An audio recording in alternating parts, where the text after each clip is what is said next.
So this will be a multi-part series, as talking about everything in detail all at once will take much more than an hour. So I'm just curious about how much background knowledge you all have with music theory. Like, do any of you play instruments, studied music, -50, 0? I used to play piano.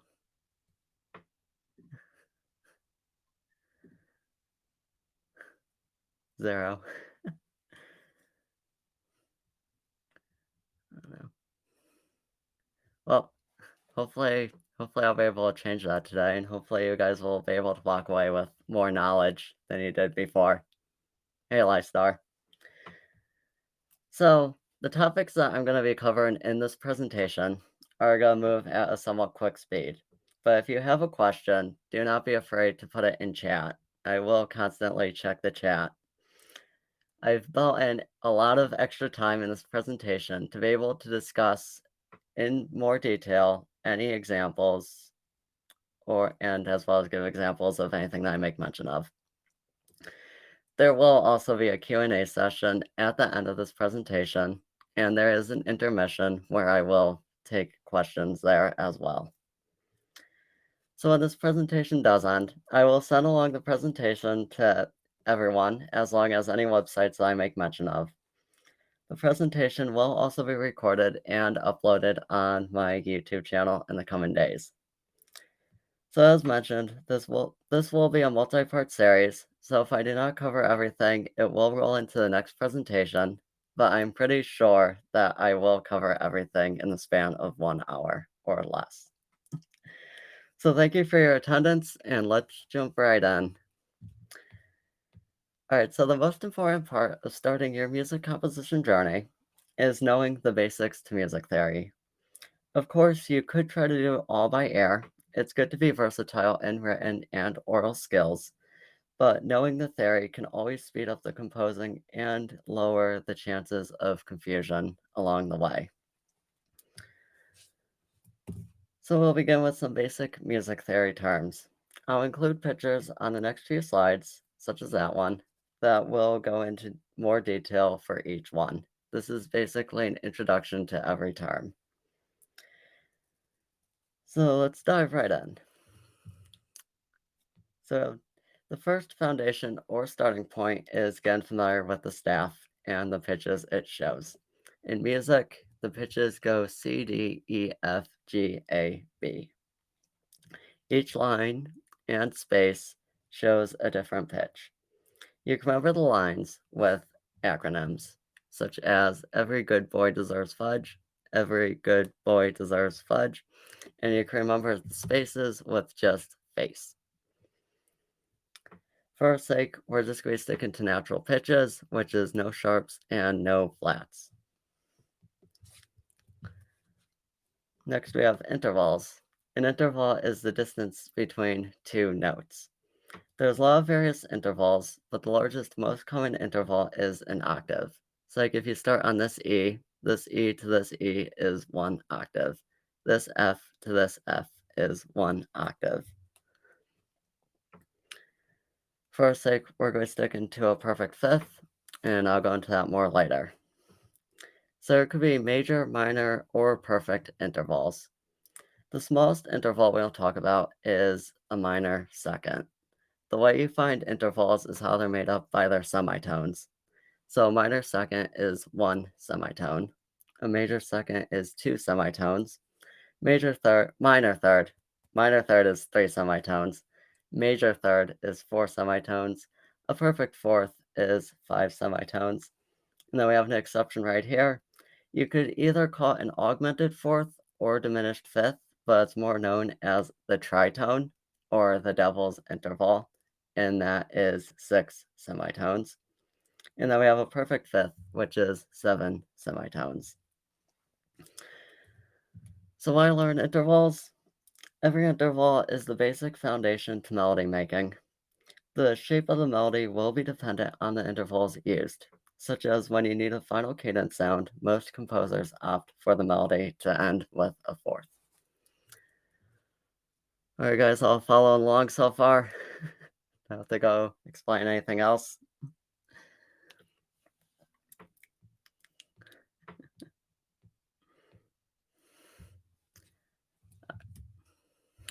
So scales. There's a wide range of various scales, but for our sake, we're just going to be sticking with major and natural minor scales. So how you get a major or minor scale depends on the intervals used. Let me just get all this out. So there's a formula that you could use to find the scales. For a major, it would be whole, whole, half, whole, whole, whole, half. The whole steps are major seconds, and the half steps are minor seconds. So if you apply that formula to the C scale, from C to D is a whole step, D to E is a whole step, E to F is a half step or a minor second, F to G is a whole step, G to A is a whole step, and then a half step. And then with minor, the formula is almost the same, although it's shifted. If you see here, this is the sixth scale degree, and you're starting on that one. I'll dig deeper into scale degrees in my later presentations, but for now, here's the formula to that. So it'd be a whole step, half step, whole step, whole step, half step, whole step, whole step. Scales are used to keep pieces of music sounding in tune and provide structure to the pieces. So next we have some key signatures. So a key signature can easily be found and shown within the circle of fifths, which is this. The time signatures either have a sharp in them, which is the pound sign right here, or a flat, which is the B. Now, as most of you said that you're not familiar with music terms or music theory at all, um, if you knew a little bit more about music theory and the intervals used, a perfect way to travel around the circle is going up a perfect fifth. So, like from C to G is a perfect fifth up, G to D is a perfect fifth up, D to A, perfect fifth up, etc., up until you get to F sharp. But I'm not going to dig too deep into that right now because most of you aren't familiar with it. So, circle fifths can have sharps or flats. And yes, different keys have different sounds to them. So now we get to dig into what makes music music. Whether or not you read sheet music or ever plan on it, the best way to communicate music is through sheet music. Making the sheet music as clear to the performer will help aid them in bringing your piece to life a lot easier and with more clarity. At the same time, though, writing out the music with a better structure to it than something written out randomly that follows no rules will have a better structure to it and a better sound to it. If it has no structure to it and doesn't really follow any of the rules, it's gonna fall under atonal music, which not a lot of people like to listen to atonal music. So, staff. The most important tool to music is the staff. Everything is built around the staff. The main role of it is to tell us the key signature, the time signature, and of course, the pitches themselves. To read the staff, you start from furthest left, which would be the treble clef. And then next would be right, which would be the time signature. Sorry, I blanked right there. And then after that would be the key signature. And since there's no sharps or flats, that means that we are in the key of C major. Probably one of the most important values that the staff holds is the pitches themselves. So I wrote out the C scale once again, and right here you might notice that there's a line right here, as previous, that is called the ledger line. The ledger line helps you expand below or above the staff. Although if you go below, some composers might opt to change the clef to a bass clef. And it's also worth noting that this is middle C. So being able to read the pitches on the staff is a very vital skill when it comes to notation. If you cannot read what you're writing, then it's sort of pointless. I'll try to cover reading the notes as much as I can, but I do not want to spend too much time on it. So, a great way to start learning how to read the notes is to remember acronyms to help aid you with it, such as Every Good Boy Deserves Fudge and FACE. You can also make up your own, just make sure you remember it. You can also make use of websites out there, such as Teoria and Tone Savvy. I love both of these websites. They really saved me with my music classes. So just spend like 15 minutes a day practicing how to read notes. Also, try to practice some air training as well, because air training definitely comes in handy. So for the fun of it, here's some notes on a staff if you all want to type in chat what each one is. It's like, what's this one?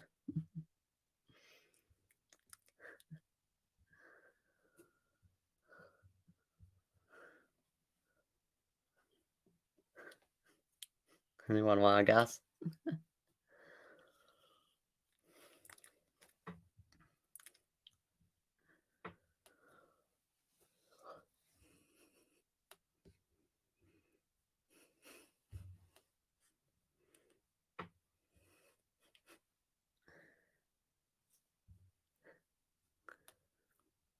You can all see the note, right?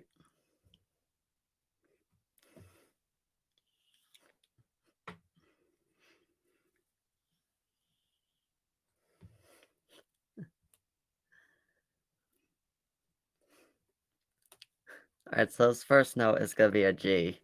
Anybody know what this note's going to be if you use this?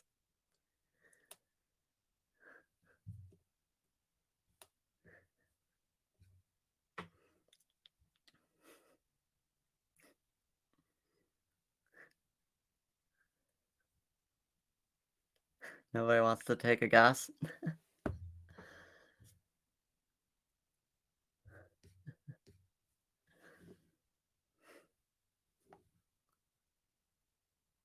If you want to, go ahead. You can name what each one is.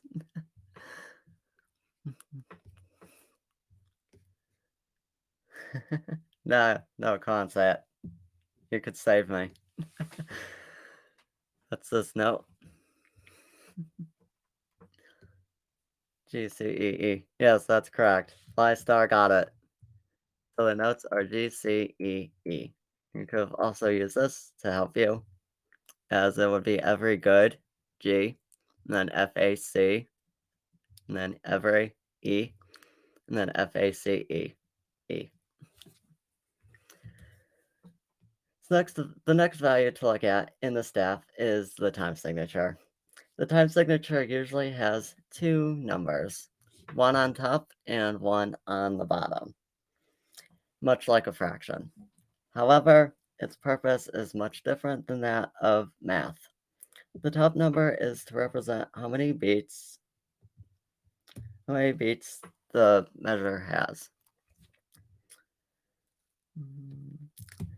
So for 4/4, it would be the top note, that would be 4 quarter notes, because the bottom note tells us the which note gets the beat.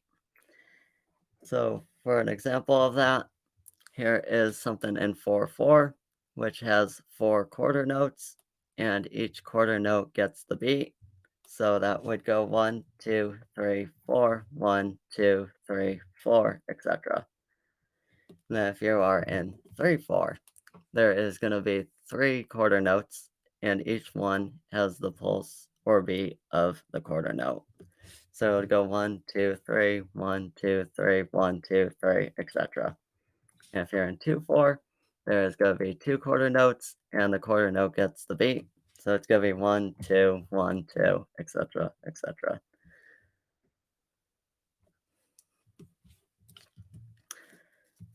As you can see, so sorry, I'm way behind myself. The key signature on the staff is low. So for rhythmic values, there is many different rhythmic values that you could have, such as quarter notes, half notes, and whole notes. The biggest one is the whole note. And the smallest note that you could possibly have is a 128th note, but not a lot of people make use of that. And good thing too, because that would be such a pain. So for our sake with these presentations, we're just going to stick to the quarter note and the half note and the whole note. And for my future presentations, we might include the eighth note.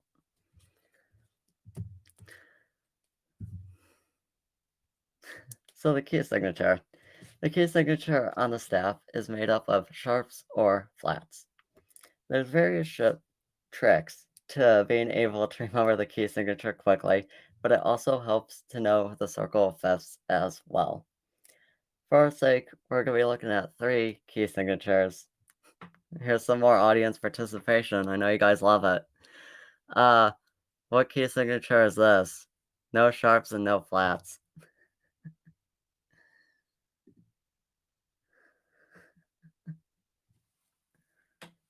Anybody want to take a guess?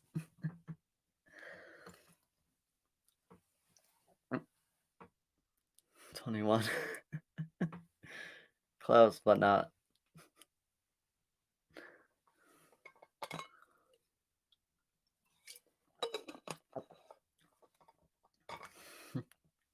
So if you're in a key that has no sharps or flats, that means that you are in the key of C.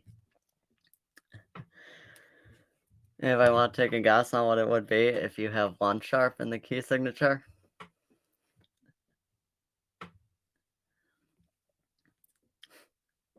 No, not D. D would be a perfect 5th up from it, though.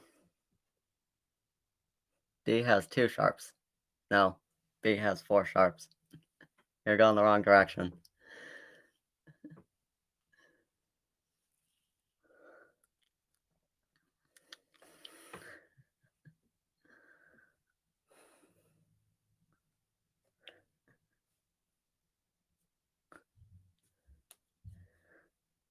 E.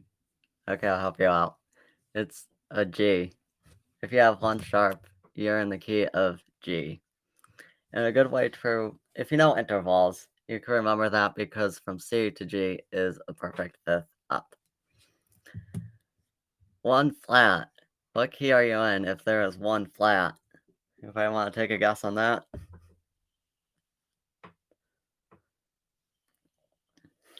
No. It would be 3 sharps.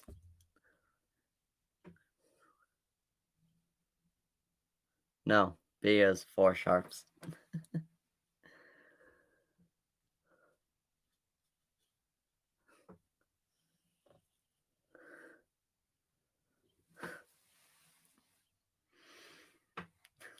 Does anybody else want to take a guess? Everybody just take a guess. It's either C, D, E, F, G, or B.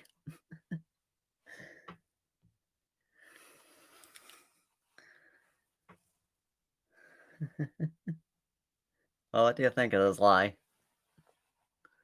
Yeah, go for it.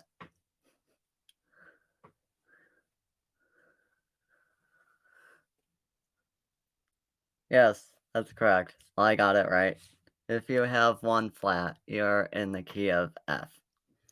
And if you know your intervals, C to F is down a perfect 4th, or you could do the reverse, where F to C is a perfect 5th up. Yay, we made it to intermission. So if you guys have any questions or anything, just put them in the chat, and I'll answer as many as I can.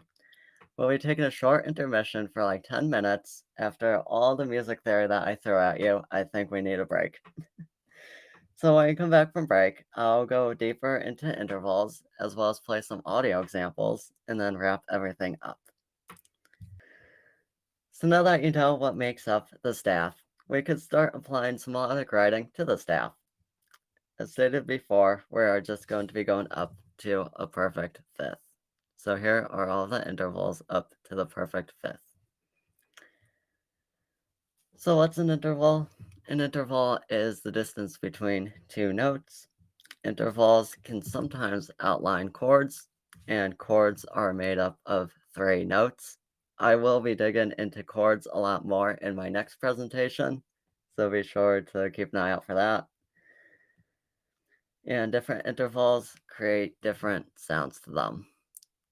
Intervals play a huge part in giving off a mood to a piece and definitely conveys different emotions. So we could show every interval mentioned before within using limitations of staying in the key of C, no sharps and no flats. Every interval shown here is ascending, although there is descending ones on the next slide. So each interval will give off its distinct sound, and some can be used to make up various chords. As you listen, you can hear some intervals that have a feeling of progression, and some have that finale sound to them. So let's start with minor second. Anybody recognize what this one is? It's a very popular motive of a movie. This is Jaws. Etc. And then a major second. That could be the start of a scale. So it definitely has that forward sound to it, a very progressive sound. And then a minor third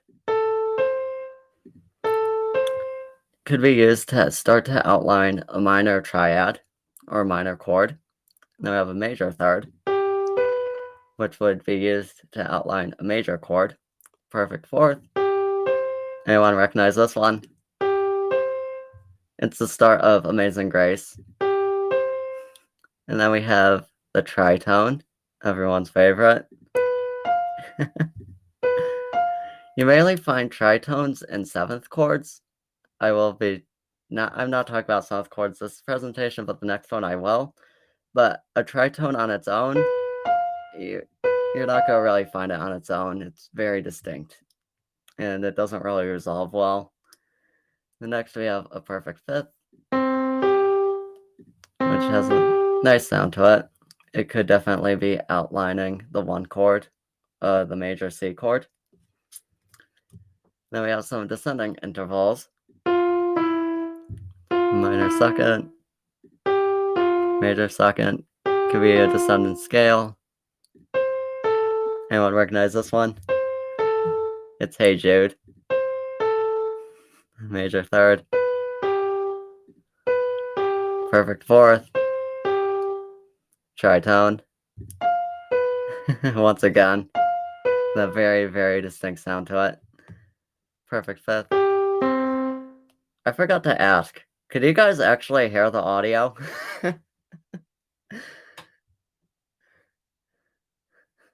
You guys could hear the audio of all the sound examples, right? Okay, good. I forgot to ask you guys about that. So why worry about intervals? Intervals are the basic foundation to music. It's what gives music its mood. Here's one example of a random excerpt I composed. I labeled every single interval that I used, and here is how it sounds.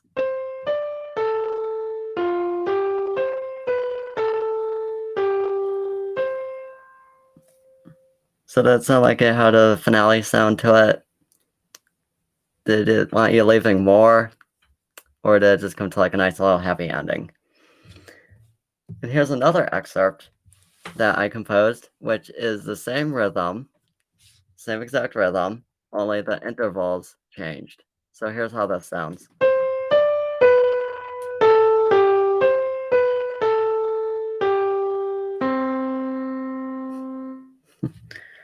So did they both sound different to you? Did one give off a different mood or feeling to it? Did it one sound like it had more of a final ending to it?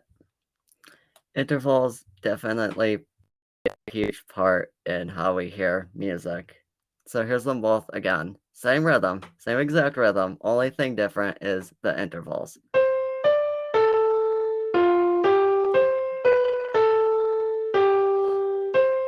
Here's a second.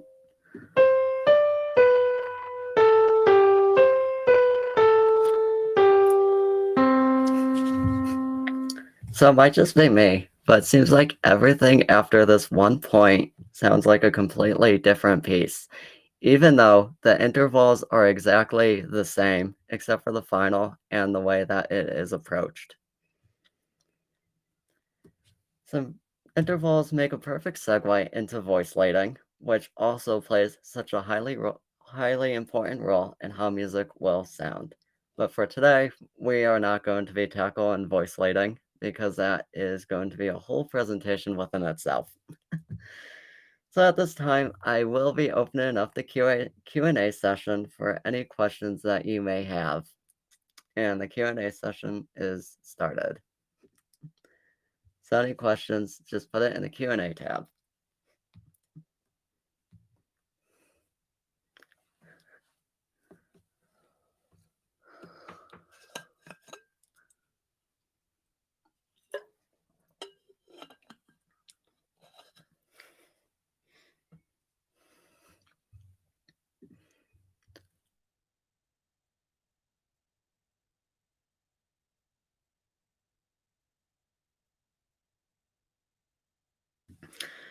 I actually started to learn piano back in like 2017, so I have not been playing for that long, but like 6 years about.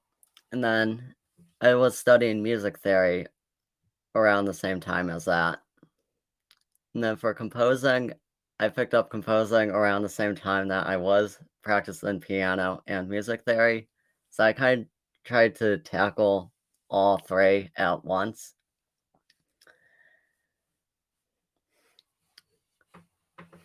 But yeah, it's pretty much.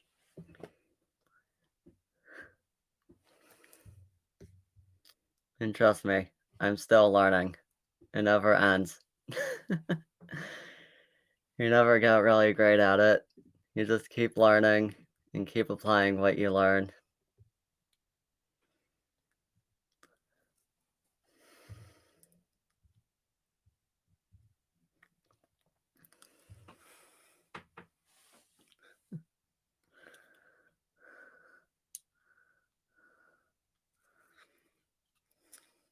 Any other questions?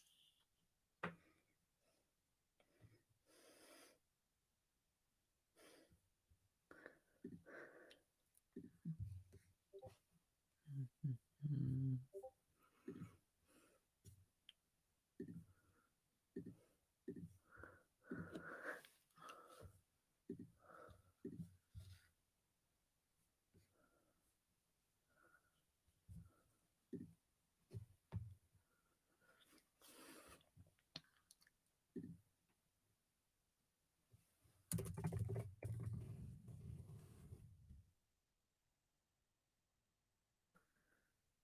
Alright, I think that's it for questions.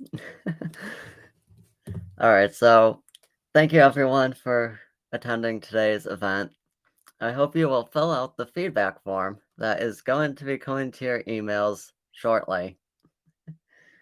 Please, please fill it out. It will definitely help me. So, if I was not able to answer any of your questions or you have more questions, feel free to reach out to me on Twitter, DevForums, or Discord. You can find all the ways to contact me on my chapter page, and feel free to join my chapter page as well so that you can be notified of my future events. So thank you again for attending, and I hope you can make it to my future presentations. Take care.